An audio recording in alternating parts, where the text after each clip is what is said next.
정치평론가 이강윤의 오늘.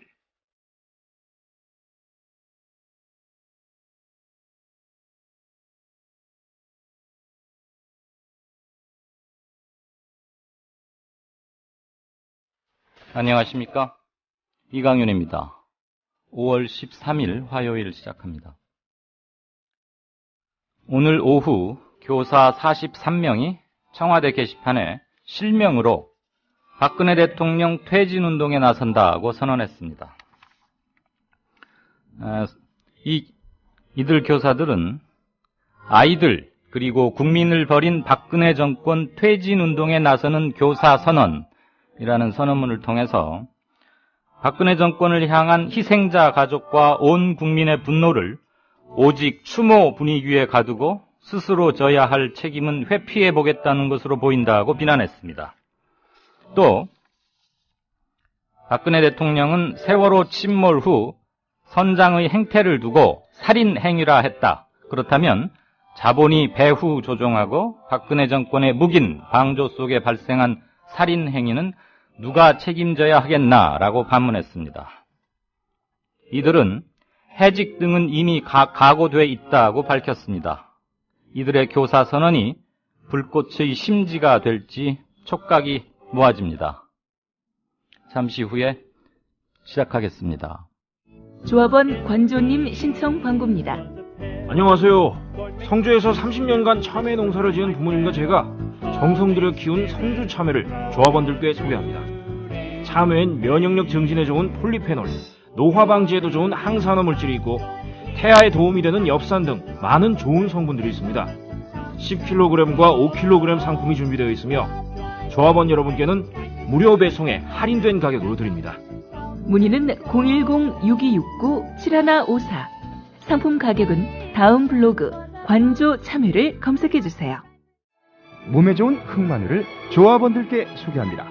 대한민국 국민의 건강과 맛있고 영양 많은 식탁 문화를 만드는 자연 먹거리 마을의 대웅산 흑마늘. 방부제, 소금, 설탕도 가미하지 않은 100% 천연 발효식품. 흑마늘 가공 신지식 농업인 장 강기표가 만든 대웅산 흑마늘. 조합원들께는 20% 할인해드리며 수익금의 10%는 미디어 협동조합에 기부를 합니다. 문의는 055-863-2321. 검색창에 자연 먹거리 마을을 검색하세요. 네, 오늘 이강윤의 오늘에서는 조금 전에 말씀드린 교사 선언 조금 더 상세히 짚어보겠고요. KBS에서는 보도국장 사임 이후 새로 보도국장이 들어섰는데 길환영 사장에 대한 퇴진을 요구하는 기자들의 움직임이 심상치 않습니다. MBC도 요즘 많이 뒤숭숭하고요. 그래서 공중파 소식들 좀 함께 묶어서 알아보겠습니다. 그리고 진도의 수색 상황과 세월호 참사 수사 상황, 수사에 약간 급피치가 올라가는 분위기입니다. 정가 산책은 여전히 진행되고요. 진짜 인터뷰 때는 이제 세월호 참사 추모 분위기에서도 6.4 지방선거가 코앞에 닥쳤는데, 그리고 오늘 이제 모든 대진표가 최종 확정이 여론조사 전문가 연결해서 현재 민심의 판도, 이번 선거의 주요 이슈 이런 것들을 한번 전망해 보겠습니다. 연희 때와 마찬가지로 하시고 싶은 말씀이거나 질문 이런 것들 올려주십시오.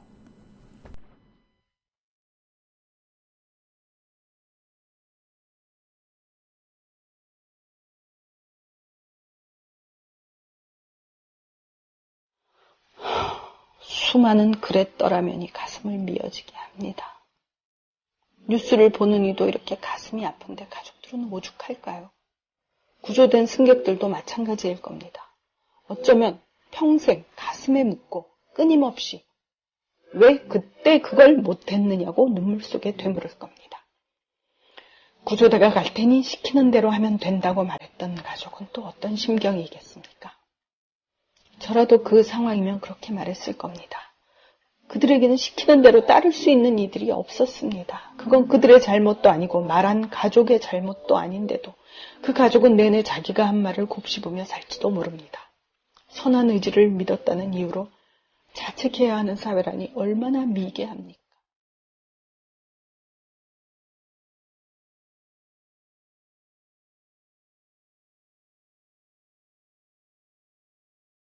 국민라디오 서화숙 3분 칼럼의 일부분입니다. 미디어 협동조합 전 임직원은 세월호 참사 피해자와 그 가족에게 깊은 위로를 전합니다.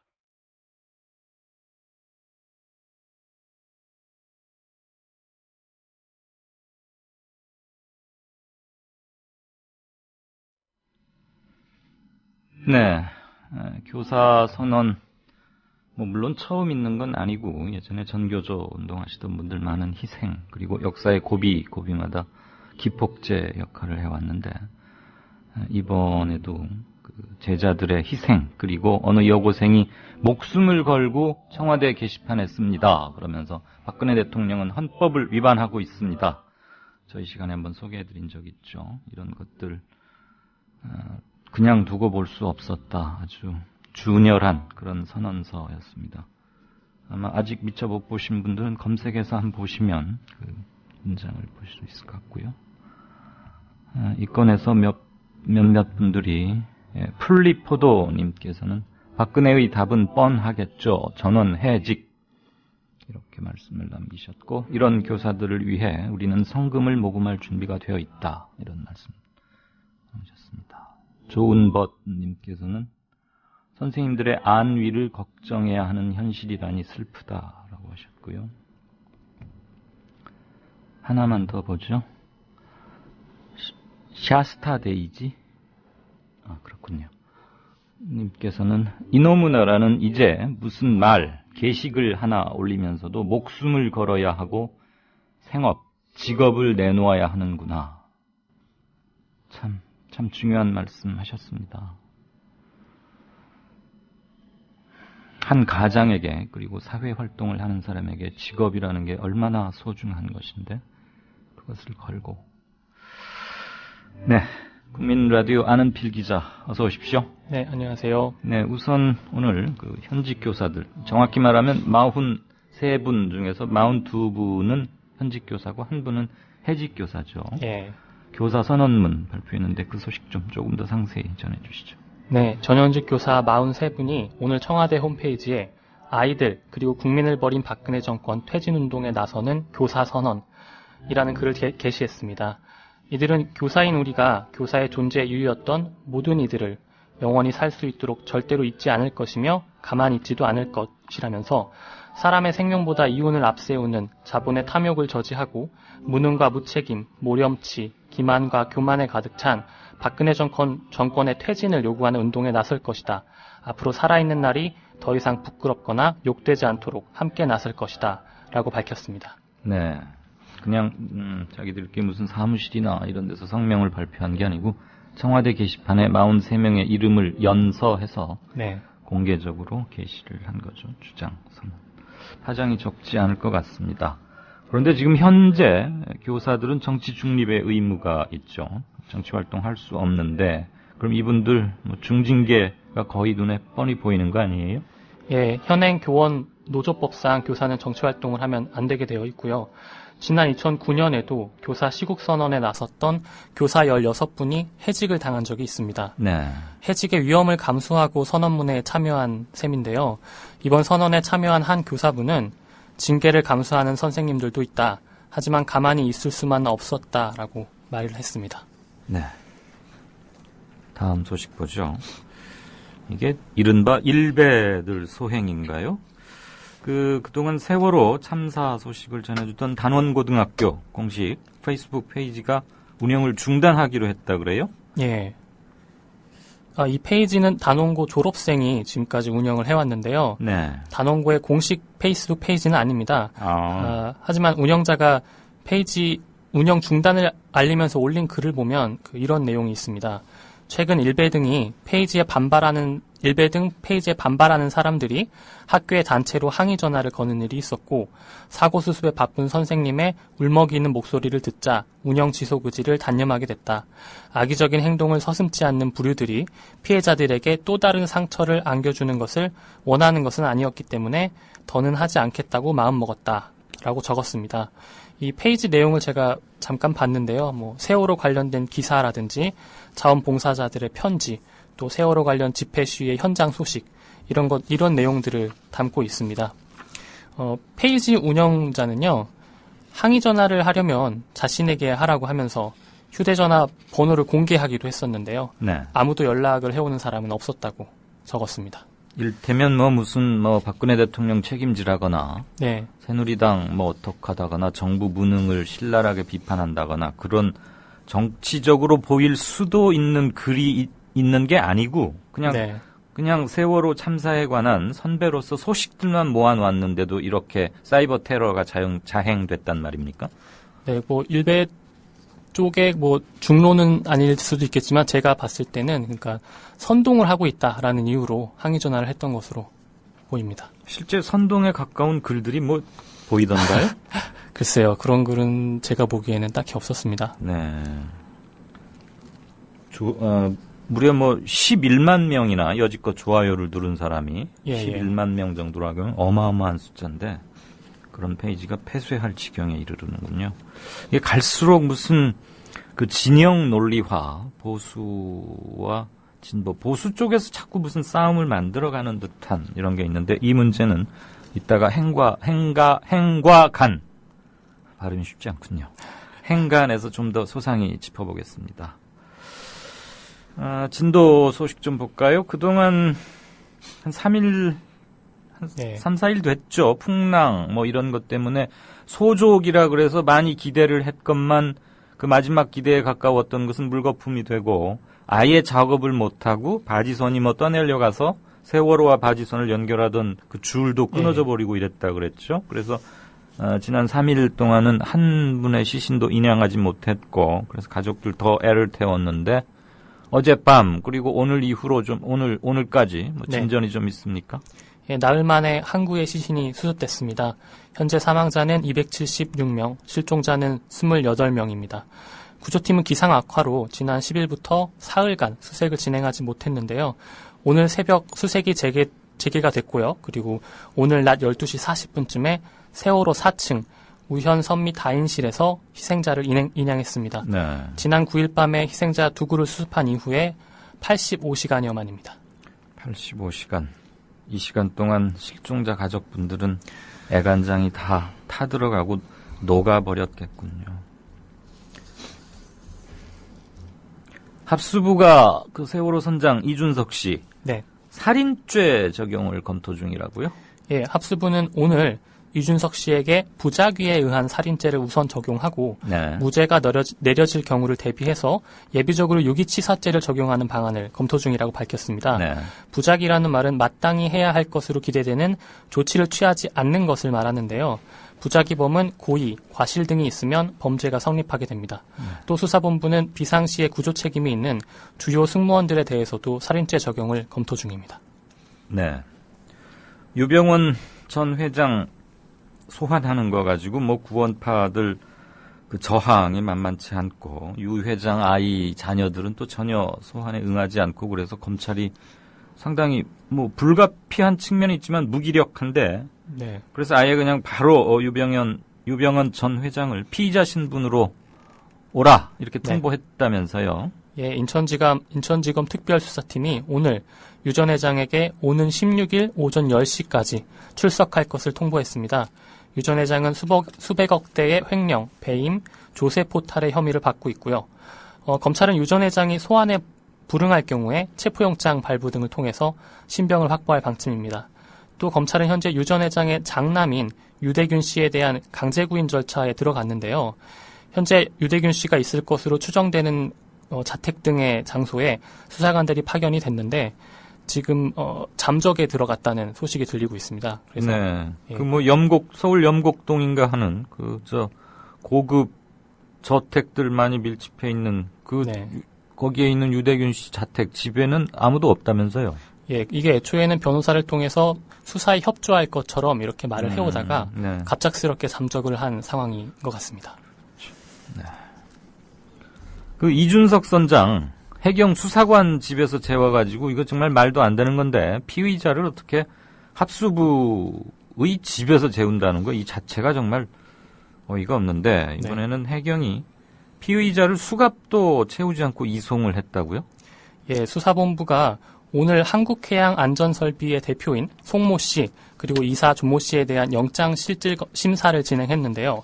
송 씨 등은 세월호의 구명장비의 안전점검 보고서를 허위로 작성해서 한국선급에 보고한 혐의를 받고 있습니다. 문제는 영장 실질 심사를 위해서 피의자들이 목포해양경찰서에서 목포지방법원으로 이송하는 과정에 있었는데요. 피의자들에게 채워져야 할 수갑, 포승줄 등이 전혀 없었다는 겁니다. 네. 이 이송은 해경이 맡아서 진행을 했고요. 또 한 해경은 송 씨에게 담배를 주기도 했습니다. 네. 담배까지 줬다고요? 네. 이게 무슨 친구가 군대 가는 것도 아니고 아주 우정어린 동행처럼 보입니다. 정말 해경이 이래도 되는 건지 말이죠. 이렇게 한 달 가까이 계속 비난을 받고 언론에서 질타를 받는데도 정말 해경들 공감 본능이 없는 거 아니에요? 웬만한 네. 사람이면 고개도 못 들 텐데 이렇게들 얼이 빠져가지고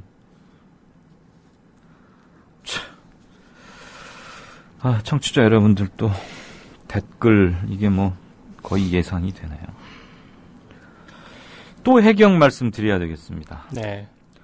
그 세월호 희생자들 수거된 휴대폰을 조사하겠다고 가져가 놓고는 나중에 유족이 돌려달라 그러니까 애초에 휴대폰이 없었다 이렇게 발뺌을 했다고요? 예, 유가족 최모 씨는 지난달 30일에 어머니의 시신과 유류품을 받았습니다. 그런데 휴대폰만이 없어서 이를 해경에게 물었더니 당시 현장에 있던 해경은 정부의 방침상 수사를 위해 휴대폰을 조사하고 있다. 조사를 마친 후에 돌려줄 테니 협조를 해달라 이렇게 말했다는 겁니다. 해경이 조사를 위해서는 휴대폰 제출을 유가족들에게 요청하고 있는 건 사실인데요. 하지만 이때 유가족의 임의 제출 동의서를 받아야 합니다. 하지만 최 씨는 동의서를 작성한 일이 없고요. 최 씨가 나중에 장례를 치르고 난 뒤인 지난 2일에 다시 휴대폰을 돌려달라 이렇게 말을 했습니다. 이때 그러니까 최 씨 어머니의 시신과 유류품을 가족에게 인계했던 해경 이모 경사는 고인을 인계할 당시에 사진과 기록을 확인했는데 휴대폰은 없었다. 휴대폰이 없었으니 임의 제출 동의서 이야기를 꺼낼 필요가 없었고 정부 방침이라는 말도 쓴 적이 없다. 이렇게 주장을 했습니다. 네. 해경 얘기는 이쯤 하고요. 네. 공중파 방송 요 한 2, 3일 사이로 시끌시끌합니다. 우선 KBS 기자들이 길환현 사장의 퇴진 요구하고 나섰어요. 퇴진 안 하면 제작 거부까지 하겠다 이랬는데 뭐 거기까지 갈지는 좀 모르지만 그 소식 좀 간추려 주십시오. 예, KBS 노동조합, 전국 언론노동조합 KBS 본부가 길환영 사장의 퇴진을 요구한 데 이어서 KBS 기자협회도 퇴진을 요구하고 있습니다. 그리고 요구가 받아들여지지 않으면 제작 거부에 돌입할 것을 밝혔는데요. KBS의 공식 노조는 3개인데요. 그중에 2군데의 노조 그리고 기자협회까지 퇴진을 요구하고 있는 상황입니다. KBS 기자협회는 어제 저녁 8시부터 오늘 새벽 1시까지 긴급 총회를 열고 투표 인원 193명 중에서 94.3%에 이르는 182명의 찬성으로 퇴진 요구가 받아들여지지 않는다면 제작 거부에 돌입하겠다라는 내용을 가결했습니다. 제작 거부 돌입 시점 이런 건 아직 안 밝힌 모양이군요. 예, 그렇습니다. KBS가 한바탕 소동을 치고 물러나는 김시곤 보도국장이 물귀신 작전 이러면서 그랬더니 MBC도 이에 질세라. 네. 시청률은 형편없던데 이런 거는 지고 싶지 않았던 모양이죠. 무슨 MBC 보도국장 김장겸 씨. 네. 그쪽 방면에서 꽤 유명한 사람인데 세월호 실종자 가족들한테 깡패라고 했다고요? 네, 맞습니다. 이거 확실해요? 한겨레 보도에 나온 내용입니다. 네. 그 김장겸 보도국장이 지난달 25일에 오전 편집회의에서 유가족들이 깡패다라는 말을 했다는 건데요. 네. 김 국장은 이 말을 하게 된 배경은 전날 밤부터 다음날 새벽까지 이어졌던 해수부 장관, 해경청장과 실종자 가족들의 대화, 그 현장에 대한 보고를 받고 나서 이 말을 했습니다. 열 몇 시간 동안 밤새도록 마라톤 네. 회의했고, MBC 해직 기자 이상호 기자가 연합뉴스한테 개 그날 말하는 거죠? 예, 맞습니다.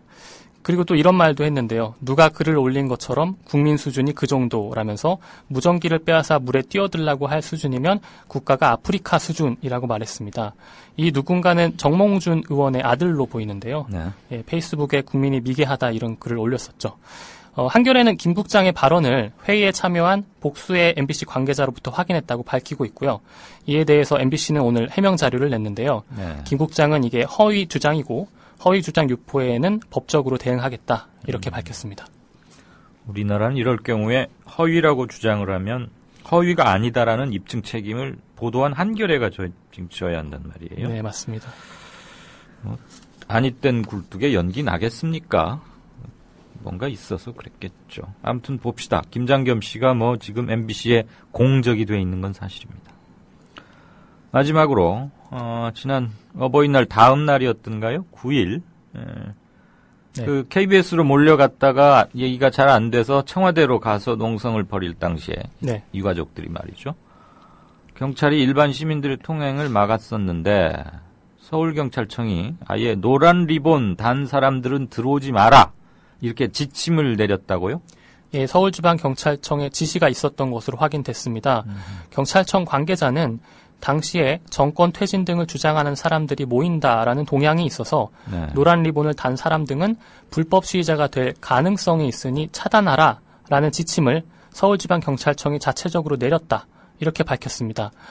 현행 집회 시위에 관한 법률 등에는 당연히 정치적으로 이용될 수 있는 우려가 있을 경우 집회 시위를 막을 수 있다. 이런 조항은 당연히 없습니다. 그리고 박주민 민변 사무차장은 이에 대해서 일어나지도 않은 시위를 경찰이 미리 정치적으로 될 가능성 때문에 막았다라는 것은 사법당국이 사실상 검열을 한 것이고 이것은 직권남용이다. 이렇게 말했습니다. 네, 역시 박주민 변호사 명쾌합니다. 직권남용. 근데 검은색 근조 예. 이런 거 매달고 가는 거는 안 잡았대요. 그러면 노란 리본만 했대요? 이 노란 리본에 대한 것과 함께요. 검은 옷을 입었던 그런 예. 시민들도 아니 우리 경찰들이 하도 꽉 막혀서 노란 리본 단속하라 그러면 그것만 보고 다른 건 또 안 보고 그래서 말이죠. 그렇죠. 정치적으로 이용될 수 있는 우려가 있을 경우 집회나 시위를 막을 수 있다는 조항은 없죠. 네, 당연히 없습니다. 그곳이 청와대라고 하더라도 법은 지켜져야 하는 거죠. 네, 다들 우울한 소식들이었던 것 같습니다. 안은필 기자 고생했습니다. 네, 고맙습니다.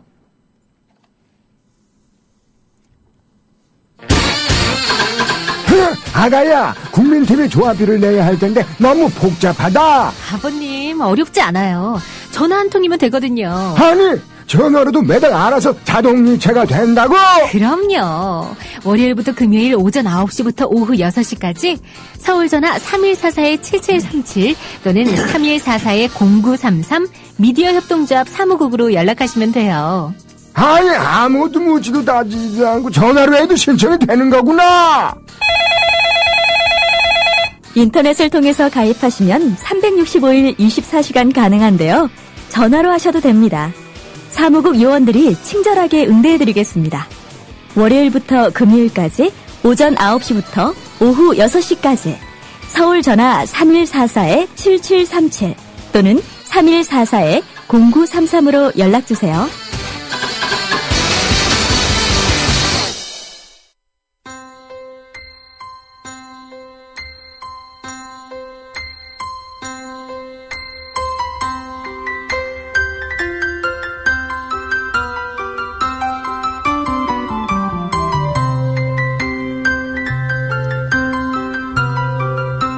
국민라디오 이강윤의 오늘 날씨 이야기입니다.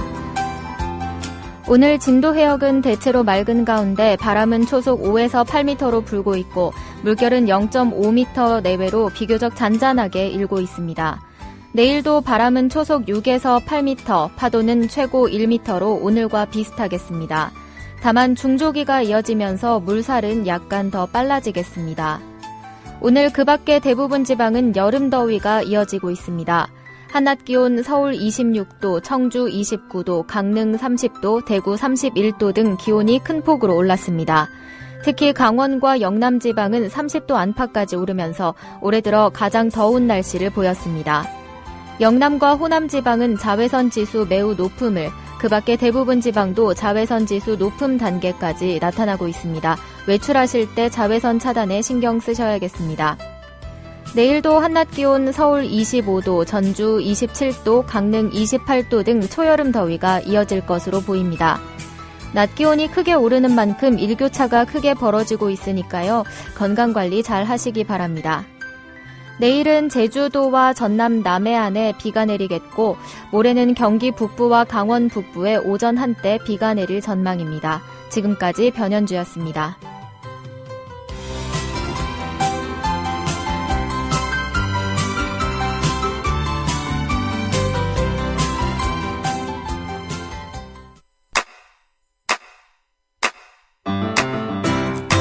국민 라디오 지지하는 4가지 방법 아시나요? 다운로드하기, 별점 주기, 댓글 달기, 구독하기. 국민 라디오를 보다 많은 이들에게 전할 수 있는 가장 손쉬운 방법. 다운로드하기, 별점 주기, 댓글 달기, 구독하기. 잊지 마세요. 다운로드하기, 별점 주기, 댓글 달기, 구독하기.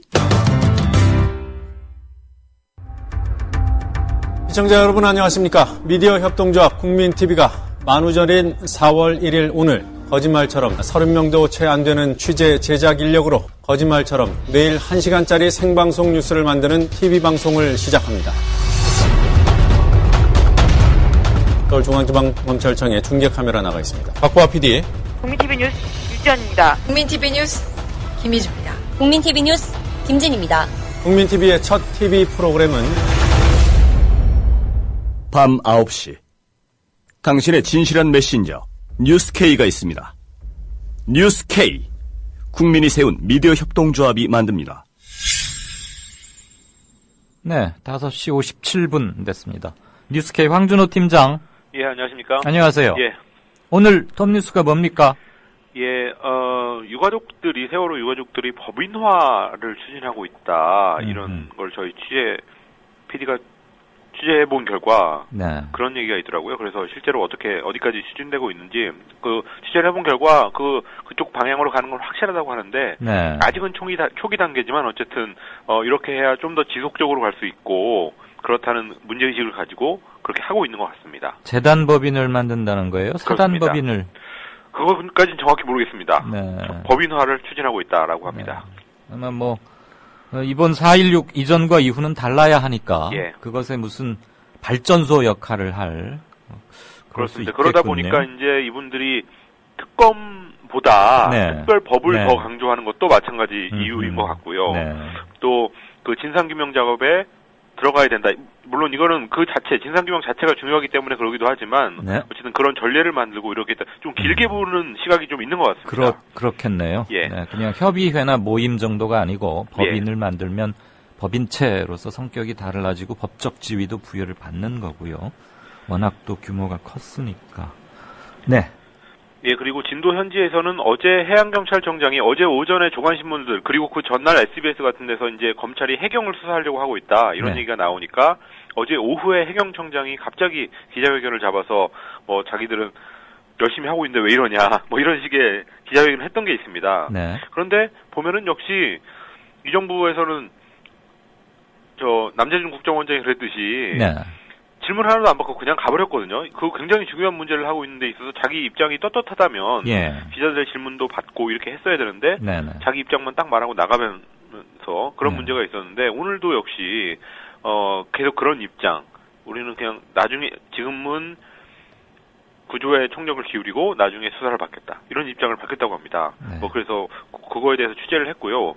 그다음에 유가족들에 대한 생계 지원 문제, 이게 지금 생색내기에 그치고 있다라는 지적을 그런 것들을 취재해서 보도할 예정입니다. 황 팀장 그리고 청취자 여러분 방금 인천 달봉이라는 닉네임을 쓰시는 분께서 5시 58분에 유가족이 벼슬이냐 쌩 난리를 친다 지원금 한 푼도 주지 말자 이런 극악무도한 망발을 했던 홍익대의 김호월 겸임교수라는 사람 조금 전에 사표를 제출한 모양입니다. 예, 사표는 한 2시간쯤 됐습니다. 그랬습니까? 전 지금 봤습니다. 이게 상황이 워낙 확 바뀌니까.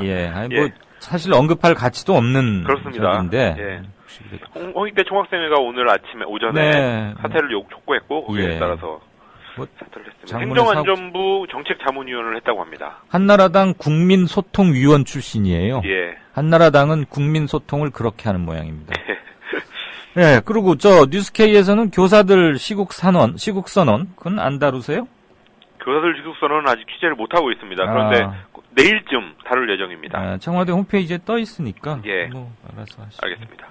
또, 중요한. 그리고, 오늘 선장에 대해서는. 네. 살인죄를 적용한다, 이런 기사가 나왔는데요. 네. 근데 물론, 선장이 잘못이 있으면 엄하게 범에 맞게 냉정하게 처벌을 해야 되는 건 맞는데. 네. 근데, 해경에 대해서는 왜 지금 과실치사 적용 이런 걸 안 하고 그런 혐의도 없이 네. 또 오늘은 감사원에서 감사한다고 했는데 이게 혹시 그런 어떤 비난 이런 것들을 우회하기 위한 방법이 아닌가 이런 지적이 나오고 있어서 그런 거에 대해서 법 전문가들이 어떻게 보고 있나 네. 집중적으로 오늘 혐의에 집중해서 취재를 했습니다. 죽어 마땅할 만큼 잘못하긴 했지만 사법 체계는 또 엄연히 다른 그렇습니다. 것이고 법 적용만큼은 냉정하고 예. 법에 맞게 해야 되는 거죠. 대통령이 청와대 회의에서 한마디 했다고 뭐 이렇게 해야 될 그건 아니죠. 제가 지금 이준석 선장을 옹호하자는 게 결코 아니라 그렇습니다. 말하기가 좀 어려운데 어쨌든 옹호하자는 게 결코 아닌데 어쨌든 예. 법 적용만큼은 정확하게 해야 된다 이런 취지고 그렇다면 왜 해경에 대해서는 이렇게 제대로 수사도 안 하고 감사 쪽으로 우회를 하려고 하나 이런 문제를 법 전문가들한테 지금 아까 아는필 기자하고 얘기 나눌 때 들어보니까 예. 부작위에 의한 살인죄가 만약에 무죄가 나올 것에 대비해서 왜냐하면 부작위는 고의성을 입증해야 하지 않습니까? 예. 근데 그 고의성이라는 것은 흉 중에 들어있는 주관이기 때문에 그렇습니다. 그거를 입증한다는 게 사실 대단히 어렵죠. 예. 그래서 이제 유기치사죄 가만히 내버려둬서 죽음에 이르게 했다라는 건데 그 정도면은 해경도 과실치사는 해당하지 않을까 싶은데 예. 뭐 범죄 구성 요건을 또 따져야 하는 점이 있으니까 말이에요. 아무튼 참 어렵습니다. 네, 이따 3시간 뒤에 뉴스K에서 좀 더 자세히 들어보겠습니다. 고맙습니다. 네, 감사합니다. 뉴스K 황준호 뉴스팀장이었습니다. 또 하나의 공정 언론 국민TV 뉴스. 한국의 오프라인 뉴스, 온라인 여론, 국민TV 뉴스에 접속하시면 한눈에 만나실 수 있습니다. 또 하나의 진짜 언론 국민TV 뉴스. 뉴스.국민.tv, 미디어 협동조합 국민라디오, 국민TV의 자매 인터넷 신문, 국민TV 뉴스에 지금 접속하세요.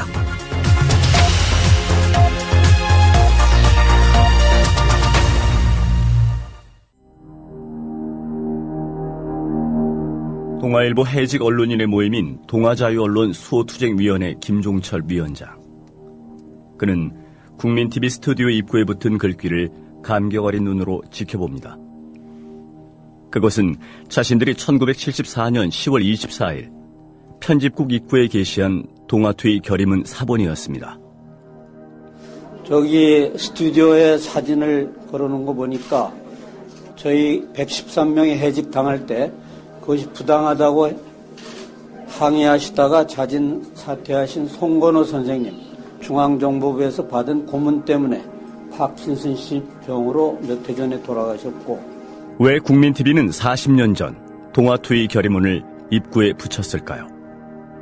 그 투쟁 정신을 이어받아 공정 언론을 건설하겠다는 의지 때문입니다. 이것이 어디 미디어 협동조합 몇몇 임직원만의 숙제이겠습니까?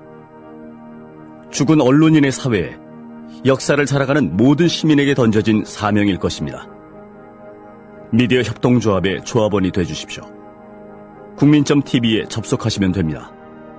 2014년 4월 1일은 한국 언론사의 역사적인 날이 되리라고 생각합니다. 동아투의 사람들 뒤에서 여러분이 원하는 모든 일을 힘껏 도와드리길 약속드립니다.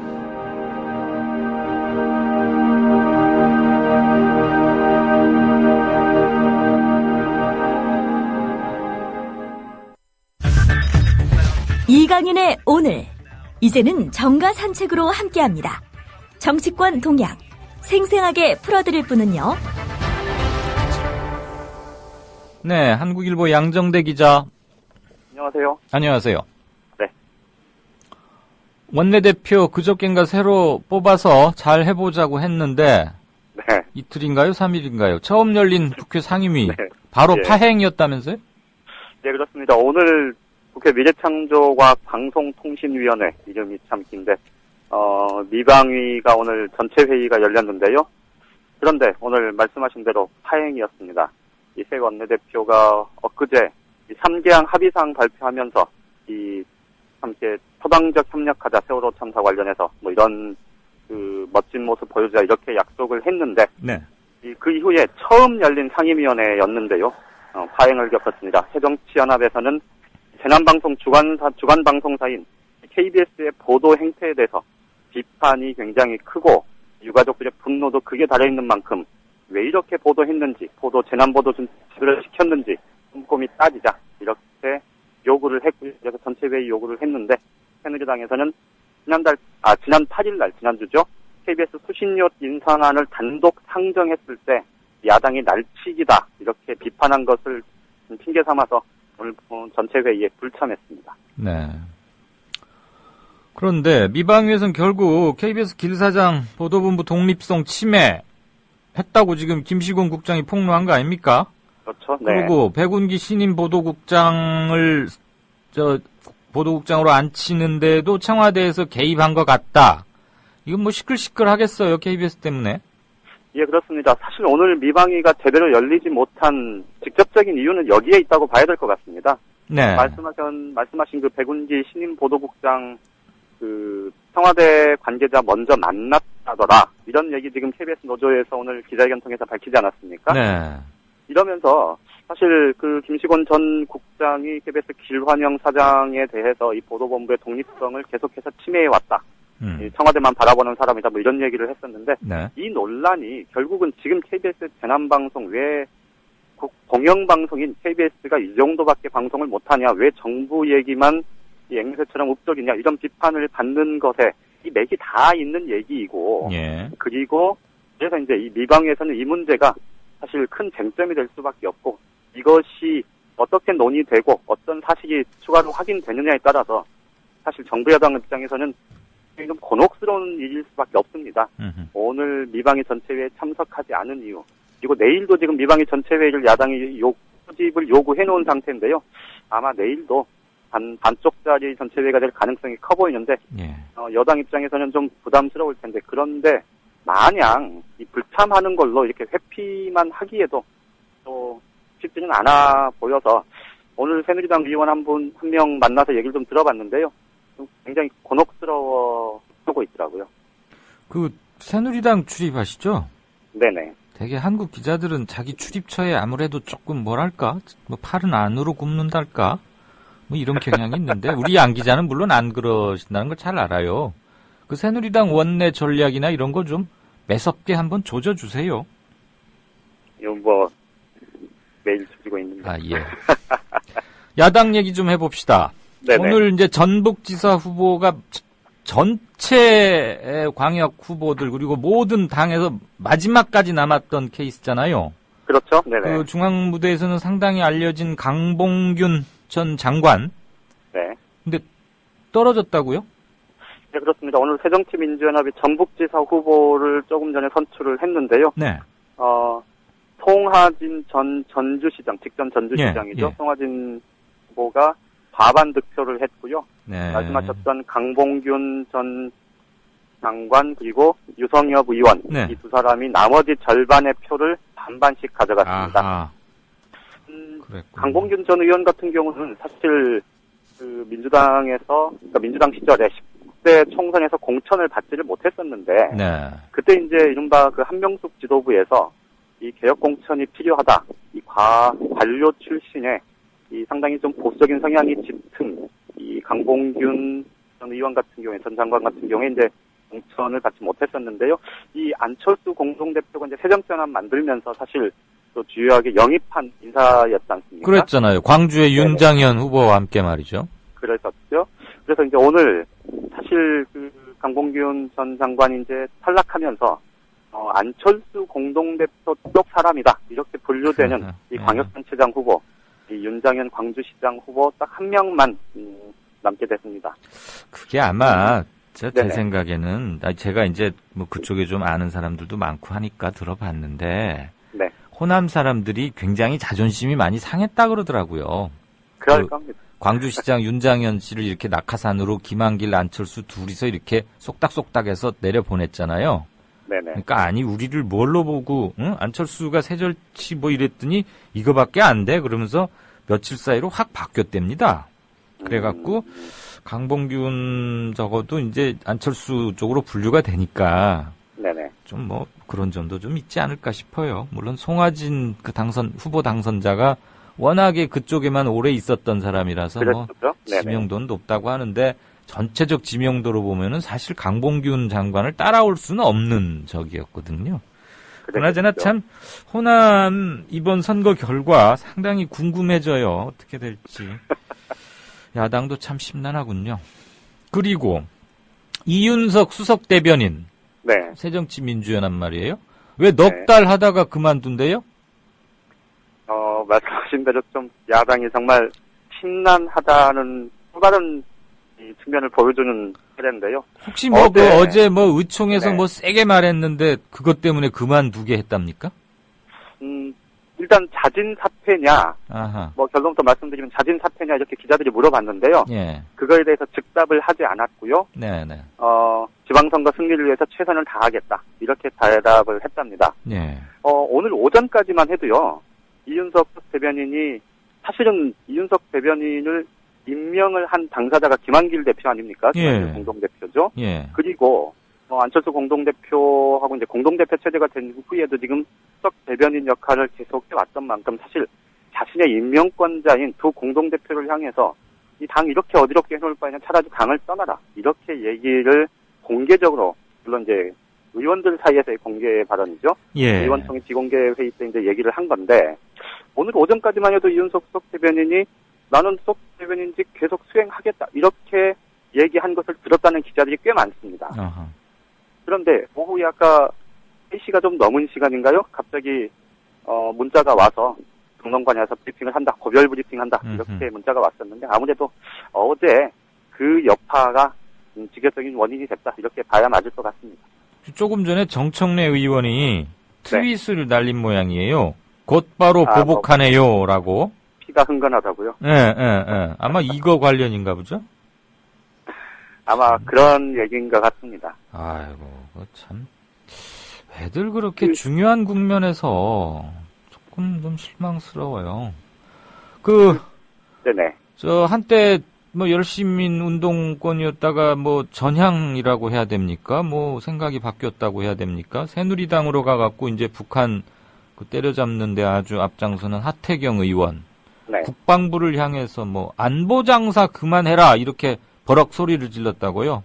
예, 그렇습니다. 어제 국방부 김민석 대변인이 그 무인기 관련해서 뭐 얘기하다가 북한은 없어져야 할 나라다 이런 얘기를 하지 않았습니까? 네. 그것에 대해서 이 하태경 의원이 자신의 페이스북에다가 아니 다른 사람도 아니고 정치인이 그렇게 얘기하면 혹시 모르겠지만 정치적으로 그냥 해석되고 말겠지만 국방부 당국의 대변인이 그렇게 얘기하는 거 이게 정말 제정신으로 한 얘기냐?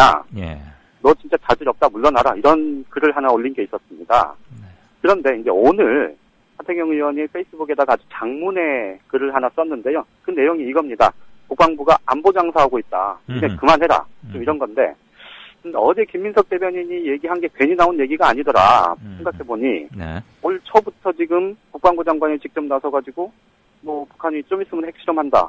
국방부 대변인이 곧 있으면 핵실험할 것 같고 이거 큰일 날 수 있다. 뭐 이런 얘기를 계속 해왔는데 결국 지금 뭐냐 이런 겁니다. 그러니까 무인기 관련해서도 아니 처음에는 뭐 대공용이증 없다고 했다가 이제 나중에는 결국 국방부가 조사해 보니까 이게 북한발이었다 이런 얘기 아닙니까? 그래요. 이거에 대해서 제대로 정보 취합도 제대로 못하고 정보 분석도 못 해놓고 만약에 창피 당하니까 그 특급 기밀이라고 할 수 있는 우리 무인기 다 공개하고 이거 뭐 하는 짓이냐? 그러니까 문제가 좀 생기면 정보를 취득해서 이 정보를 좀 꼼꼼하게 분석하고 이렇게 살피고 이런 거를 하진 생각은 안 하고 이거 가지고 과도하게 지금 안보 장사 하느라고 너무 설치고 있는 것 아니냐 이제 이런 지적을 한 겁니다. 윤상현 전 새누리당 원내수석 부대표 얼마 전까지 했었죠.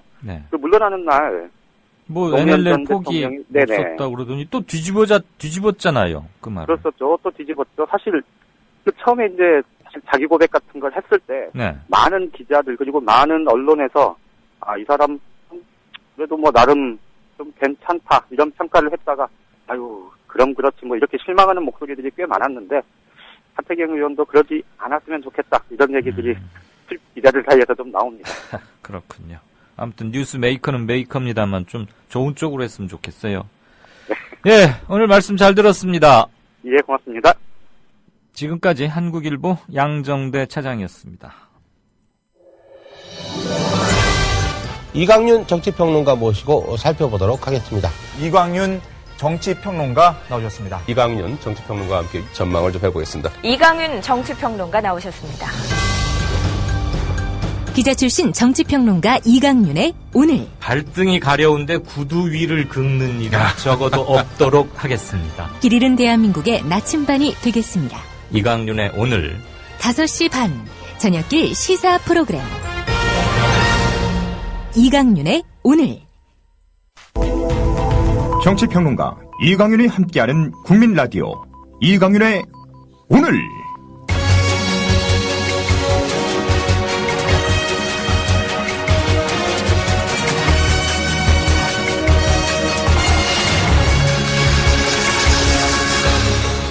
이광윤의 예리한 시각. 이제는 뉴스의 행과 간을 짚어냅니다. 네, 행간 들어가기 전에 게시판 조금 몇 개 보고 하겠습니다. 6시 16분이군요, 지금. 이 팟캐스트 이거는 외국에서도 하긴 인터넷 기반이니까 그렇겠네요. 당연히 들으실 수 있겠네요. 제가 이렇게 기계칩니다. JJ 킴이라는 닉네임을 쓰시는 분께서는 태국에서도 듣고 있다. 간만에 라이브 출첵. 그리고 용기 있는 선생님들, 그 교사 선언 선생님들께 감사드립니다. 이렇게 주셨군요. 태국에서도 생방송으로 듣고 계신다니까 기분이 참 좋습니다. 들으실만 하셔야 될 텐데 걱정이네요. 그리고 문광님께서는 지금 그 안성 금수산 그 구원파 유병원 씨가 이끌고 있는 뭐 종교시설도 있고 뭐 이런 곳이라고 그러죠. 거기 뭐 수사관들이 갔는데 극렬 저지하고 있다. 기자들 많이 모여 있고 무슨 자작극으로 보이는 뭐도 있다. 이런 거를 실시간 상황을 올려주셨습니다. 네. 조금 있다가 한 번 더 다시 전광판 보기로 하고요. 오늘 행간 첫 번째는 한 이틀 정도, 한 3일 정도 길게 잡아도 한 3일 전쯤부터 세월호 추모 과정 그리고 수습 과정 아마 결정적인 건 5월 9일인가요? 안산에서 열렸던 첫 번째 촛불 추모 집회. 물론 서울에서 계속 해오고는 있었지만 그때가 상당히 의미 있고 제대로 형식도 갖췄고 대규모였죠. 그걸 전후로 해서 이른바 보수 진영 또는 뭐 집권 여당 이렇게 말해도 되겠죠. 일부 그 정말 철 없고 폐륜적인 일베들의 운동은 그냥 일단 놔둬버리고요. 그쪽에서 이번 세월호 수습 과정의 진영 논리로 치환시켜 보려는 또는 추모의 추모하는 사람들을 정치적으로 뭔가 색깔을 더 씌우려는, 그래서 프레임을 이렇게 두 개로 나누려는 그런 게 있지 않나. 그러니까 300여 명의 그 대규모 희생, 그 안타까운 희생을 정치적으로 이용하려는 시도가 시작된 것 같아서 참 안타깝고 위험하고, 그리고 경계해야 하고 분쇄해야 하는 그런 생각을 가져오고 있었는데, 오늘 한겨레 이면에 이제 그거에 관련된 기사가 하나 있고요. 제 칼럼은 가급적 말씀 안 드리려고 그랬는데 저도 그거를 주제로 오늘 썼기 때문에 그 오늘 한겨레 기사와 오늘 제 한국일보 칼럼을 두 개를 이렇게 묶어서 한 무더기로 말씀을 드리고 다른 건도 한번 해보겠습니다. 우선 첫째, 한겨레 이면, 대형 참사 앞에서도 어김없는 새누리의 쟁점 흐리기 전략이라는 제목의 톱기사 일부분 우선 들으시겠습니다. 새누리당이 국가적 비극인 세월호 참사에 대해서도 국가기관 대선 개입 논란 등 정치적 사건을 대할 때와 유사한 대응 방식을 보이고 있다.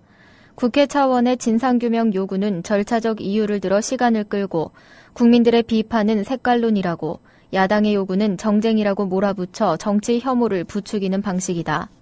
황 의원 대표는 12일 국회 최고위원회에서 엄중한 시기임에도 정치적 선동을 하고 악용하는 정치 세력이 있어 우리는 더욱 자중해야 한다고 말했다.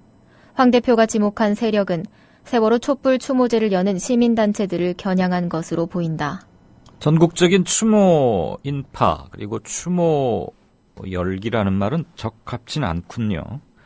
분노에 가까운 추모의 마음이 활활 타오르고 하니까 여기에서 도둑이 처발저리는 격으로 당연히 뭐 좀 그러긴 할 텐데 이걸 이제 되치기를 시도하고 있는 게 아닌가 싶어요. 일테면 촛불 추모제를 여는 시민단체들을 겨냥해서 여당의 대표, 뭐 물러갈 임기가 며칠 안 남았는데 굳이 이런 말을 하더라고요. 정치적 선동을 하고 악용하는 정치 세력이 있어서 자중해야 한다. 이거야말로 진영 논리화로 몰고 가려는 그 첫 발자국이자 시도인 거죠. 그리고 자기들의 우익 쪽, 새누리당, 집권 여당의 전통적인 지지층들에게는 위기의식을 강조함으로써 결집케 하고, 이제 새누리당이 박근혜 정부 출범 이후 정치적 고비에 이르거나 빅 이벤트가 터질 때마다 계속되는 뻔한 반복 패턴입니다. 그런데도 민주당은 그 학습 효과가 수없이 됐을 텐데도 매번 무력하거나 당하거나 뭐 이런 게 계속돼요. 더군다나 지금 야당은 공천을 둘러싸고 거의 내분 상태의 뭐 원래 공천이 시끄럽긴 하지만 이번 경우에 기초단체 뭐 안 하려다가 하는 과정에서 여론조사 그리고 안철수 측근의 뭐 이제 배려고 합당이니까 그 정도 정치적 저기는 지원은 있어야 되는 거 아니냐라고 생각했겠지만 그 과정에서 기존 민주당 측에서의 강력한 반발 그리고 무엇보다도 리더십이 약한 두 공동대표가 당을 제어하고 장악하지 못하니까 그냥 여러 의원들 중에 하나 정도밖에 지금 안 되는 거죠. 그래서 결과적으로 밖에 외부에는 매우 부실한 모습으로 비칠 수밖에 없다. 그래서 시각적 대비 효과를 보면은 전체적으로 그러니까 꼼꼼히 야당에 대해서 특별히 애정을 갖거나 그 행간을 세세히 읽어주려고 하는 사람이 아니면 모래알 같은 야당 이렇게 비칠 수밖에 없는데 새누리당에서는 아예 이렇게 지금 차근차근 쟁점 흐리기 전략 또는 진영 논리화를 시도하고 있는 거죠. 정치적 선동 세력, 그러니까 선동하고 있다, 선동하지 마라 이렇게 내세우는 색깔로는 불리한 정치적 사건이나 상황에 대해서 새누리당이 내놓는 전형적인 대응입니다. 딱 하나만 예를 들면 작년 6월 국정원 대선 개입 사건 진상규명 요구가 거셀 때 김진태 새누리당 의원은 당시 주임 검사의 학생운동 이력을 거론했어요. 주 아무개 검사였죠. 그래서 검찰 수사 결과가 뭐 좀 이거 제대로 객관적으로 된 게 아니고 색깔 있는 검사, 좀 빨가죽죽해 보이는 검사가 조사한 것이다. 이런 식으로 말도 안 되는 딴지를 부려서 일단 발목을 잡는 거죠. 그래서 뭐 흠집을 내는 거예요. 그래서 그 논란 가지고 한 2, 3일 시간 벌고 그러다가 이슈를 슬그머니 바꿔가면서 논점을 애초에 가려던 그러니까 마치 달을 가리키는 손가락으로 달을 가리키면 달을 보고 달에 대해서 얘기를 해야 되는데 갑자기 손가락 가지고 얘기를 하기 시작하면 달이 좀 사라지잖아요. 이런 것들을 뭐 잘해요. 대단히 짜증나게 그리고 얄밉게 잘해요. 근데 왜 야당은 그것을 효과적으로 분쇄하지 못하는지를 모르겠단 말이죠. 일테면 그 극우 망언들 있지 않습니까? 꼭 일베 그런 것들이 아니더라도 그런 거에 대해서 싸우고 지적하는 사람들은 대개 시민단체입니다. 또는 각종 담론 공간, 뭐 트위터나 페이스북 이런 데서 파워 트위터리안 또는 뭐 구름처럼 몰고 다니는 이런 사람들이 제기하는 것이지 당 차원에서 현행법에 의해서 끝까지 뭐 처벌을 해달라거나 뭐 하자라거나 이런 걸 이슈로 만들지를 못해요. 대단히 아쉽고 안타깝죠. 기사의 말미 대목 한 부분 더 들으시겠습니다. 신경민 새정치민주연합 최고위원은 새누리당의 태도를 보면 세월호 사태에 대응할 매뉴얼은 없었지만 정치 위기에 대응하는 매뉴얼은 있는 것 같다면서 야당의 비판에 대해서는 정쟁을 지향하라고 하고 국조특검에 대해서는 일단 수용하는 척하면서 강론과 절차로 시간을 끌거나 트집을 잡아서 국면을 바꿔나간다고 지적했다. 네, 며칠 전에 저희 진짜 인터뷰 코너에 연결했을 때 그때도 신경민 의원이 꼭 이런 말을 했어요. 세월호 사태에 대응할 매뉴얼은 없지만 정치 위기에 대응하는 매뉴얼은 있는 것 같다. 아마 이제 이번 사건에 대한 정치적 입장을 이렇게 딱 정해놓고 주요한 때마다 이렇게 발언을 하는 모양인데 기본적으로 진단은 맞다고 봅니다. 다만 제가 아쉽게 느끼거나 또는 촉구하고 싶은 바는 그러면 그러면 새정치민주연합 당신들은 무엇을 어떻게 할 것인가? 우리는 지금 정치평론가로부터 새누리당의 이번 국면에 대한 태도의 분석이나 논평을 듣고자 하는 것은 아니지 않습니까? 둘 다 플레이어죠. 입장이 다른. 그리고 매우 달라야 하는. 물론 이 전국적인 추모 열기 그리고 유가족들 및 실종자 가족이 300여 분이 넘기 때문에 대단히 다루기 조심스럽다는 것 잘 압니다. 유가족 측에서는 이 문제를 어느 쪽이든 저쪽이든 이쪽이든 간에 어느 진영에서든 정치적인 이슈로 만드는 것을 아직은 대단히 꺼려하고 있고 우리가 또 그 심정도 이해할 수는 있지 않습니까? 그런데 기본적으로 이것은 4.16 이전과 이후에 대한 확실한 변화, 구체제와의 결별을 요구하는 정말 어마어마한 사건이기 때문에 대통령은 국가개조 그랬는데 그건 잘못된 거라는 건 조금 이따 말씀드리겠고요. 결국은 본질적으로 정치의 문제로 수렴될 수밖에 없거든요. 차차. 그래서 유족들의 그 태도를 심정을 배려해가면서 이것을 이슈화해 나가는 게 야당에게 지금 요구되는 건데 야당은 그냥 눈치만 보고 있어요. 까딱 잘못하다가 이렇게 말 한 번 잘못해서 이 추모 열기에서 우르르 돌이 날라올까봐 그런 점에서는 역량의 문제가 있는 거 아닌가 하는 생각을 저는 할 수밖에 없다는 점. 그런데 정치를 몇십 년씩 해오고 60년 정통야당이라고 자임하는 분들이니까 기본 내공은 있을 거라고 읽어주고 싶은데 국정원 댓글 국면, 국정원의 국기문란 이후로 1년 반 동안 매우 실망스럽다. 그리고 몇몇 초선 의원이나 이들의 개인기에만 의존하고 있는 거 아니냐. 그래서 역시 중요한 것은 리더십이다. 특히 야당의 경우에. 물론 우리가 김영삼, 김대중 이런 그 카리스마 있는 절대적 파워맨의 무슨 리더십을 기대하는 건 아니에요. 그리고 개인의 탁월한 역량에 의해서 정당 정치가 운용되던 시대도 저는 삼김의 몰락 또는 종언 작고 이런 것들과 함께 끝났다고는 봅니다. 그렇지만 웹이 2.0에서 3.0으로 진화하듯이 그 양김 이후 벌써 20년이 넘게 지났지 않습니까? 실질적으로. 그렇다면은 새로운 시대에 맞는 리더십을 갖추지 못한 채로 매번 중간고사나 큰 시험, 기말고사를 치르니까 매번 벼락 공부밖에 될 수 없고 시험 성적 별로 안 좋죠. 그 점은 좀 아쉽습니다. 네, 두 번째 것으로 넘어가겠습니다. 두 번째 것은 제가 오늘 아침 한국일보에 쓴 건데 제목은 불순한 유족은 누구인가라는 컬럼입니다. 우선 앞에 한 대목을 좀 들으시죠. 당신의 가족이 눈앞에서 죽어갔어도 이러겠느냐는 말은 하지 않겠다. 세월호 참사를 정치적 분란거리나 진영 논리화하려는 움직임을 경계한다. 청와대 대변인은 순수 유가족이 아니면 만나겠다고 했다. 불순분자라도 있다는 건가? 순수의 기준은 뭔가? 냉장고에 냉장실 비슷한 영상 7도 새벽 추위에 청와대 앞 길바닥에서 밤을 꼬박 지새운 유가족들이 안쓰러워 모포 한 장, 따뜻한 보리차 한 컵 들고 나온 효자동 주민들이 불순분자라는 얘긴가? 서울 H대 김모 교수가 페이스북에 대통령이 세월호 주인인가? 왜 청와대에서 시위하나? 유가족이 무슨 벼슬인 양 생난리를 친다. 이래서 미개인이란 욕먹는 거다. 유가족에게 국민 혈세 한 푼도 주면 안 된다. 예의도 없는 짐승들에게 웬 지원이라고 썼다. 그는 한나라당 국민소통위원과 안전행정부 자유총연맹 보조금 심사 담당을 지냈다. 권력 주변의 쓰레기통이나 뒤지는 하이에나가 연상된다. 제가 권력 주변에 쓰레기통이나 뒤지는 하이에나가 연상된다. 이 문장을 초고에 써놓고 최종 원고에도 넣을까 뺄까를 굉장히 고민했었어요. 사실 품격 있는 문장이나 표현은 아닌데 김호월인지 김월호인지 그 홍익대 겸임 교수라는 사람 있잖아요.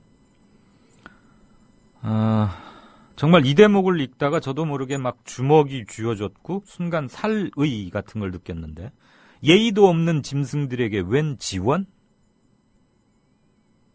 아니, 이 짐승보다 못한 놈이, 죄송합니다, 놈이라고 그래서.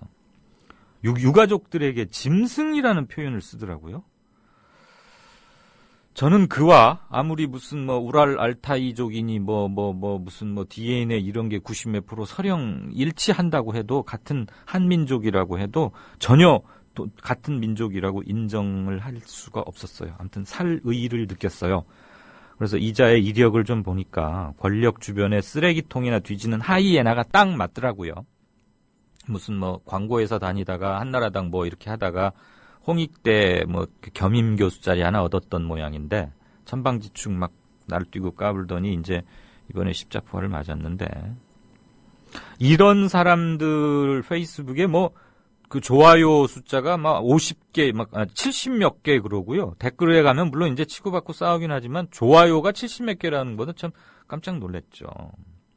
또 하나, 그 박승춘 국가보훈처장 있지 않습니까? 9.11 테러하고 요번 세월호 참사를 비교하면서 미국은 9.11 때 대통령 중심으로 단결해서 위기를 넘겼는데 우리는 대통령만 뭐라고 한다. 9.11은 외부의 테러거든요, 알카에다. 미국 외부에서 온 침략에 가까운 테러인 거고, 세월호는 우리 내부 문제 아닙니까? 근데 그걸 교묘하게 사리도 안 맞게 국민성을 들먹이면서 비하했어요. 저는 지금 한 3, 4일 전부터 주요한 그 포털의 담론 공간에서 감지되는 흐름이 첫째, 대형 사건마다 대통령 책임을 묻는 건 미개하다. 이런 논조의 주장이거나 댓글. 야당은 이번 참사를 지방선거에 이용하려는 작태를 중단하라. 셋째, 유가족 배후에 불순 종북 세력이 있는 것 같다. 이런 것들이 부쩍 많이 보입니다. 그래서 이게 조직적으로 활동을 시작한 심리전 차원의 알바인지 전국의 보수 우익들이 토론 끝에 이 세 가지로 논점을 모으자 해서 했는지 어쩌는지 아니면 그냥 이심전심으로 했는지는 모르겠는데 분명히 이건 이런 논조 주장을 펴는 것 자체가 정치적인 것이죠. 두말할 필요 없이. 그러면 순수하게 추모만 하라? 나중에는 추모하러 모이는 것도 정치적인 거라고 할 거예요. 왜? 정부의 반성을 촉구하는 거니까. 그럼 이것을 효과적으로 제압하는 게 칼럼니스트가 몇 번 쓰고 방송하고 JTBC에서 따끔하게 말하고 물론 그거 필요합니다. 언론을 통한 외곽 지원 및 선도 기능이 분명히 있지만 그것을 확실하게 끌고 갈 것은 정당과 시민사회 단체 양두 체제로 가면서 우군을 넓히는 그런 국면이어야 한다고 보는데 그러지 못하고 있는 점은 좀 아쉽다는 겁니다. 마지막 대목을 함께 조금 들어보시겠습니다. 제 글이라서 자꾸 중언부언하면 여러분께서 좀 짜증내실 것 같아서 그냥 꼭지만 읽어드리는 그렇게 좀 하겠습니다. 대통령을 지지하는 것과 책무를 다하지 못한 대통령에 대한 비판을 혼동해서는 안 된다. 위에서 예를 든 일련의 발언은 대통령을 아끼는 게 아니라 대통령을 헌법 미준수자로 만드는 동시에 국민과 이간시키는 극약이다. 참사 원인을 해운사의 탐욕에서 찾으면 대한민국 옹호이고 정부 대처 능력을 비판하면 대한민국 부정으로 몰고 가려는 음험한 시도를 규탄한다. 평형수가 부족해 큰 배가 침몰했는데 그 참사를 겪고도 생각의 평형을 못 잡는가. 명토 박아서 말한다. 개조해야 할 것은 국가가 아니라 정부와 관료주의다. 4.16은 인본에 대한 근본적 질문이다. 가만히 있으라면 가만히 있어야 하는 동물 농장이 아니라 사람이 주인인 나라를 만들 마지막 기회다. 네, 대통령은 국가 개조하겠다고 그랬고 지금 장관들한테 숙제 냈고요. 오늘 4시간 반 넘게 모여서들 난상 토론했답니다. 거기다 숙제 내줘봐야 나오는 다 빤합니다. 그 머리 수십 년 된 직업 관료들이 써서 준 보고서들 가지고 말해봐야 뭐가 나오겠습니까? 보리를 아무리 씻어서 밥 짓는다고 그게 쌀밥이 됩니까? 보리밥이죠. 명토 박아서 대통령과 장관들에게 분명히 말합니다. 개조해야 할 것은 국가가 아닙니다. 정부의 무능, 즉 정부와 정부에 만연돼 있는 관료주의입니다. 4.16 세월호 300여 명 희생자들이 우리에게 근본적으로 던지는 질문은 사람으로 돌아가라. 인본. 이겁니다. 일이 돌아가는데 무슨 만상토론이 필요하고 그렇습니까?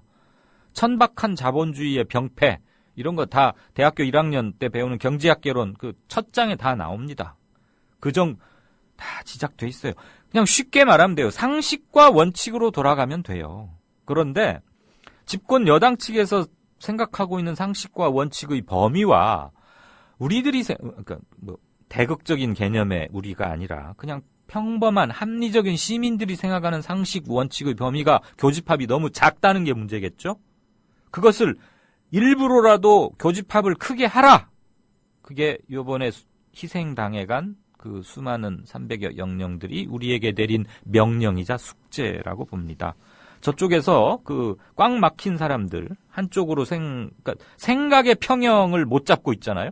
평형수가 부족해서 세월호는 침몰했는데 생각의 평형을 못 잡는 사람들에게 우리가 평형을 강제적으로도 잡아줘야 하겠고 그 역할에 뉴스, 우리 국민TV, 라디오 등등 대한 언론 당연히 해야 할 것이고요. 진보적, 양심적 학자, 사회 세력 굳게 나가서 사람으로 돌아가자. 결국 사람이 문제다. 이런 말씀을 다시 한번 드리고 싶습니다. 세 번째 고른 거는요. 해경 얘기 한 번만 더 하겠습니다. 해경 예산이 1조입니다. 1조. 그 해경 반대 경찰청을 그러니까 육지에 있는 경찰을 육경이라고 불러요. 자기들끼리는 육경, 해경. 육경은 이른바 육경은 한 10만 명 되죠. 해경의 10배인데 물론 예산은 이거보다 좀 더 많긴 하지만 해경 1년 예산이 1조인데 안전 관련 예산은 167억밖에 안 됩니다. 167억. 그리고 특수구조단 전용 헬기도 없어요. 이러니 우리가 해경에게서 구조를 기대했다는 것 자체가 나무에 올라가서 물고기를 잡으려고 했던 거 아닌가 싶은데 기사에 한 대목 중앙일보 톱이었는데 그것 좀 들으시겠습니다. 세월호 사고가 난 지난달 16일 오전 9시 30분 부산시 다대포동에 있는 해양경찰 특수구조단의 출동 명령이 떨어졌다. 구조대원 9명은 차를 타고 김포 김해공항에서 비행기에 오른 뒤 다시 목포공항에서 헬기로 갈아탔다. 전용 헬기가 없어서였다.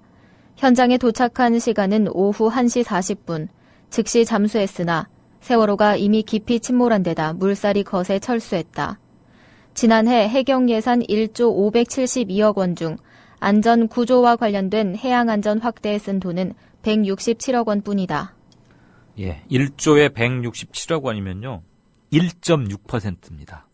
2%도 안 됩니다. 그런데 특수구조단이 타고 갈 전용 헬기도 없어가지고 이렇게 돌아다니고 그랬는데 145억 원 들여가지고 해경 본부 내에 자체 골프장 지었어요. 그리고 제주해양청은, 제주해경청은 166억 원을 들여서 신청사를 짓겠다고 예산 신청해놨고 일단 배정은 돼 있습니다. 그런데 그 신청사를 어디다 짓는 줄 아십니까? 여기 청취자분들 중에도 제주 당연히 계시겠죠? 제주시 아라동이라고 하는 곳이래요. 근데 여기서 제주항까지 가려면 차로 10분 걸린답니다. 해경이 뭡니까? 해안가에서 바다로 나가서 일하는 게 해경이잖아요.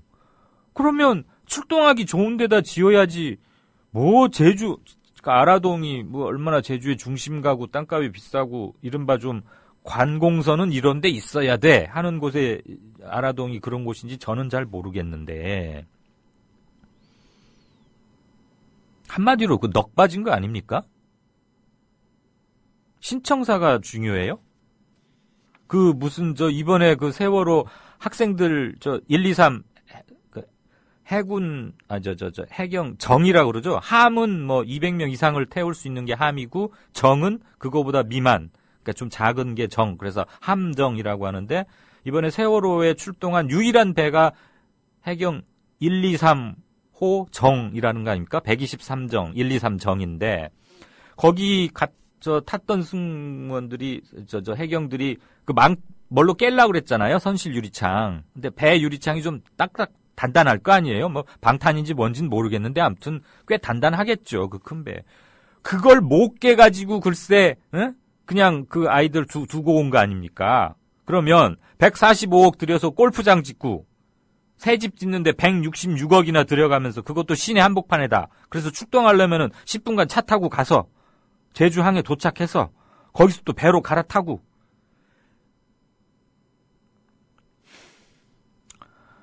선실 유리창 그런 거 확실히 한 번에 깨버릴 수 있는 무슨 특수 장비를 갖추거나 말이에요. 구조단 전용으로 타고 다닐 헬기 이런 걸 사야지 이게 말이 됩니까? 제 생각에는 해경이 원래 경찰청 소속으로 있다가 이제 막 우리도 업무가 다르니까 독립시켜달라 계속 로비하고 뭐하고 해서 해경이란 별도 조직으로 외청으로 나와갖고 해양수산부 산하로 들어갔는데 아예 차제에 어느 청취자분께서도 올렸는데 이 친구들은 무슨 정신 개조나 몇몇 징계로 될 게 아니고 근본적으로 조직을 해체시키거나 무슨 글쎄 이건 좀 논의를 해봐야 되겠지만 다시 경찰청으로 복귀를 시키든지 이래야지. 아무튼 조직 자체를 완전히 흔들어버리지 않고서는 교훈을 얻기 힘든 집단이 아닌가 하는 생각을 갖게 됩니다. 다시 해경 얘기라니까 참 그런데 돈을 이렇게 형편없이 배분 비율도 안 맞게 쓰니까 아이들이 그 꼴을 당할 수밖에 없지 않았나 싶고 우리가 낸 세금 가지고 이렇게 배분을 엉뚱하게 하는 것. 그래서 정치 권력이 중요한 것이죠. 인적, 물적 자원의 배분권을 획득하는 것. 그게 정치이고 여러 가지로 교훈을 남깁니다. 조금 전에 어떤 그 청취자분께서 Why not? 이라는 분께서 왜 정치적이면 안 되나요? 정부, 국회, 국가, 정책 모두가 정치 아닌가요? 맞습니다. 맞고요. 저도 기본적으로 생각을 같이 합니다. 단지 지금 유가족들의 정서를 고려해서 세심히 다뤄나간다라는 단기간 내의 전술적 차원에서 드린 말씀입니다.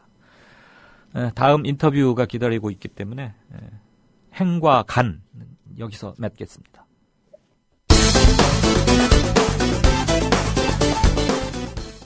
어제 기호 2번 정몽준 후보 선거인단 득표수 2,657표, 여론조사 지지율 60.2%, 득표수 541표, 정몽준 후보가 최다 득표를 획득하여 새누리당 서울시장 후보자로 선출되었음을 선포합니다. 선거인단 여러분, 정몽준 후보가 우리의 자랑스러운 서울시장 후보로 선출되셨습니다. 여러분 축하해 주시기 바랍니다. 정몽준 후보가 새누리당의 자랑스러운 서울시장 후보가 되셨습니다. 6.4 지방선거 새누리당이 반드시 승리해야 되겠습니다. 눈물의 연설. 존경하는 국민 여러분, 제 아들의 철없는 짓에 진심으로 사과드립니다. 제 막내 아들 녀석도 너그럽게 용서해 주시기 바랍니다. 어젯밤 JTBC 뉴스9. 오늘 새누리당 서울시장 후보로 선출된 정몽준 후보를 직접 연결해서 얘기를 좀 들어보도록 하겠습니다. 화상으로 연결했습니다. 정몽준 후보님 안녕하십니까? 네, 안녕하세요. 예. 우선 선출된 것을 축하드리겠습니다. 네, 감사합니다. 예. 정 후보님의 개인적으로는 가족분들 발언 때문에 좀 곤욕을 치르기도 했습니다. 거듭 사과도 하시고 해명도 하셨는데 그 질문은 제가 그래서 드리지 않겠습니다. 뭐 그렇게 하시면 하신 거나 다름없는데요. 예. 하시죠, 뭐 하시는데. 예. 아닙니다. 안 드리겠습니다. 네, 다른 고맙습니다. 질문 드릴 텐데요. 네. 부인께서 공직선거법 위반 혐의로 고발을 당했습니다. 그 네, 질문을 고맙습니다. 드리겠습니다. 그 부분은 어떻게 내용이 뭔가 하시는 질문인가요? 아니요. 그 내용은 네. 아직 현직 의원 신분이시기 때문에 배우자는 선거운동을 할 수 없는데 네. 새누리당 당사에서 대의원들에게 정 의원님에 대한 지지를 호소했다라는 주장이 제기돼서 그래서 이제 고발을 당하신 걸로 알고 있는데 네, 이건 어떻게 그렇죠. 대처하실 생각이신지요? 제가 한 이틀 동안 저희 집사람이 선거법 위반으로 고발당했다는 게 텔레비전에 자막으로 계속 나와서요. 예.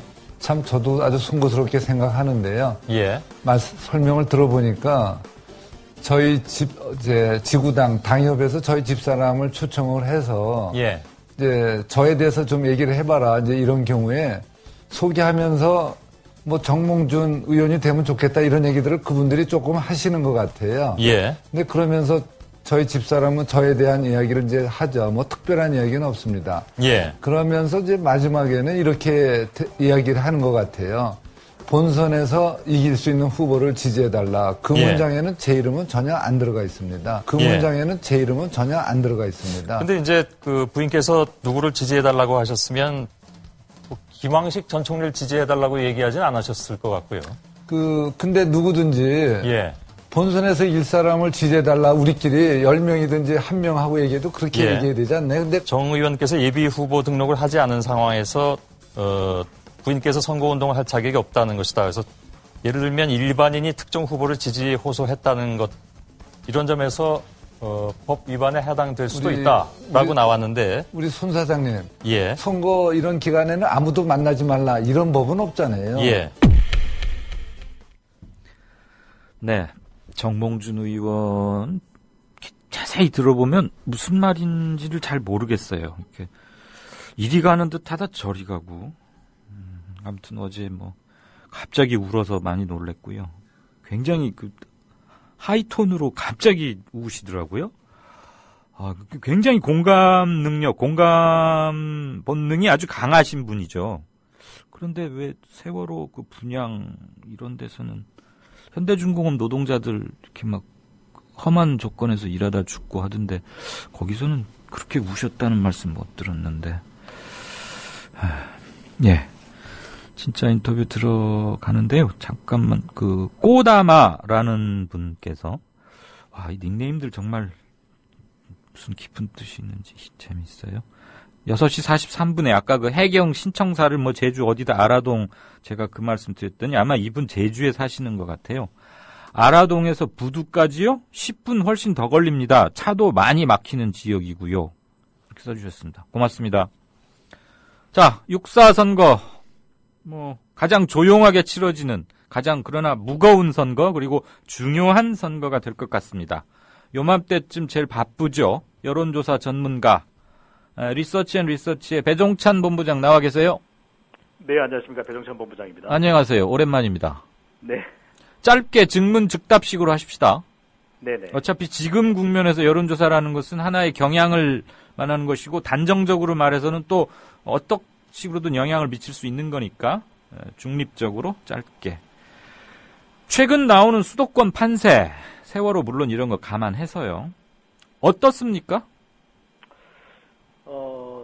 사실 세월호 사고 참사의 여파로 이 경선 일정들이 상당히 연기되지 않았습니까? 네. 그래서 아주 최근에야 이제 대진표가 결정이 됐는데요. 네.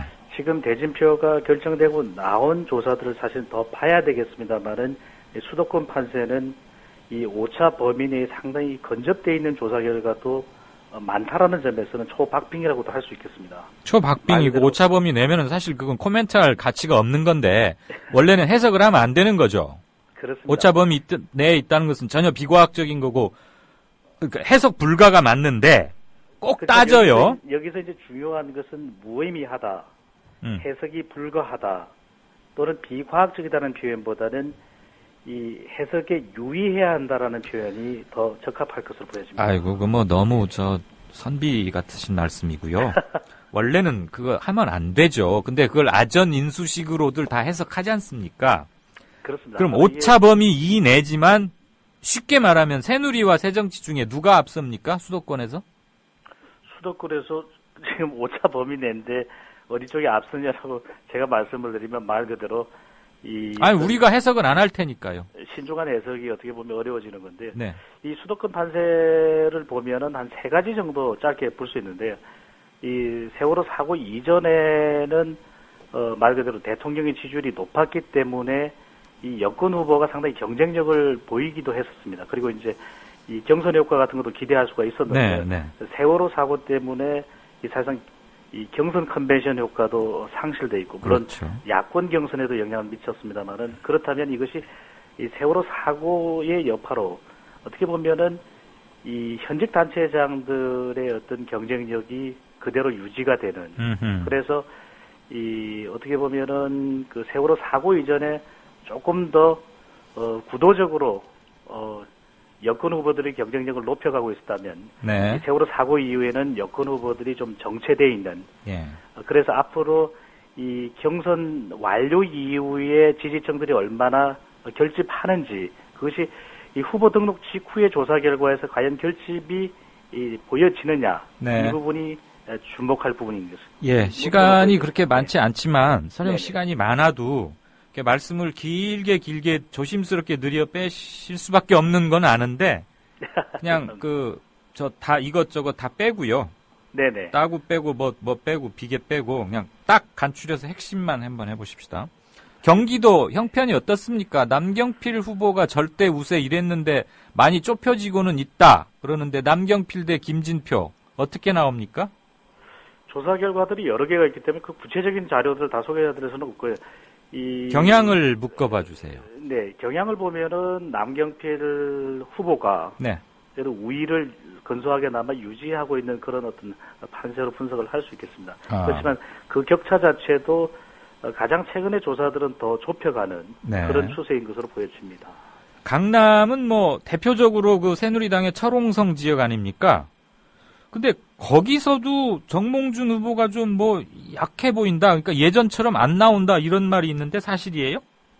강남 지역 같은 경우에는 뭐 세 가지 포인트로 분석을 해야 될 것 같습니다. 일단 세 가지면 너무 많은데. 여론조사 결과에서 강남 지역에 대한 어떤 그 새누리당 후보의 지지가 높지 않다. 그것은 왜냐하면은 그동안 경선 때문에 실질적으로 강남의 어떤 표심도 좀 분산되어 있었다고 볼 수 있는 부분이 있고요. 또 하나는 뭐냐면 이 대선이나 총선과는 달리 지방선거 아직까지 이 지방선거에 있어서 강남권 유권자들의 선거에 대한 관심이 아직까지 열기가 올라오지 않았다라고도 볼 수 있고요. 또 하나는 중요한 것은 이 어떻게 보면 1대1 대결 구도로 이제 최종적으로 대진표가 결정되고 난 이후에 이 강남 유권자들의 지지율을 봐야 되거든요. 네. 바로 그 부분들을 좀 봐야 되기 때문에 배보 이전의 문장님. 조사 결과와는 좀 다를 걸로 보입니다. 말씀 도중에 미안합니다만 지금 네네. 이번 선거에 대해서 열기가 많이 떨어져 있는 건 비단 강남뿐만이 아니지 않습니까? 이건 전국적 현상이기 때문에 네네. 기존에 우리가 큰 선거를 치렀던 패턴이나 경험칙으로 해서는 안 될 것 같아요. 제가 뭐 잘은 모르지만 그 부산이 상당히 변수 같은데 오거돈하고 김영춘 두 후보가 단일화하면 새누리당 서병수 후보하고 어떻게 좀 짱짱한 재밌는 씨름이 될 것 같습니까?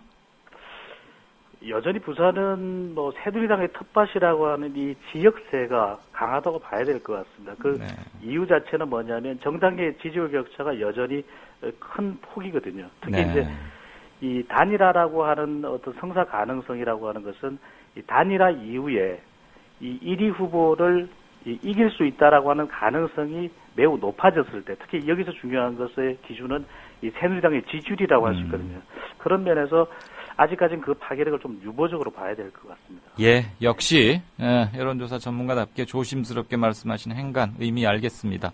조금 더 한 일주일쯤 지났다가 한번 다시 한번 연결해보든지 하죠. 말씀 고마웠습니다. 알겠습니다. 감사합니다. 지금까지 리서치앤리서치의 배종찬 본부장이었습니다. 오늘 순서는 마쳤고요. 마무리 말씀 하나 올리겠습니다. MBC, KBS 보도국 국장들이 세월호 관련해서 막말 거의 뭐 폐륜의 지경까지 이르고 있습니다. 두 곳 다 시끌시끌하고 하는데요. 모 방송의 국장, 교대 그 인사 선임에 대한 어느 네티즌이 한 촌평입니다. 분리수거를 어렵게 해놨더니 그 위에다가 음식물 쓰레기를 쏟아버린 꼴이다. 아주 뭐 이거보다 더 촌철살이라고 적확한 평은 없는 것 같습니다. 이런 네티즌들의 평, 방송 종사자들, 특히 거대 방송 종사자들 열심히 새겨 들으시고 반성하시기 바랍니다. 저는 내일 다시 뵙겠습니다. 들어주셔서 감사합니다. 이강윤이었습니다.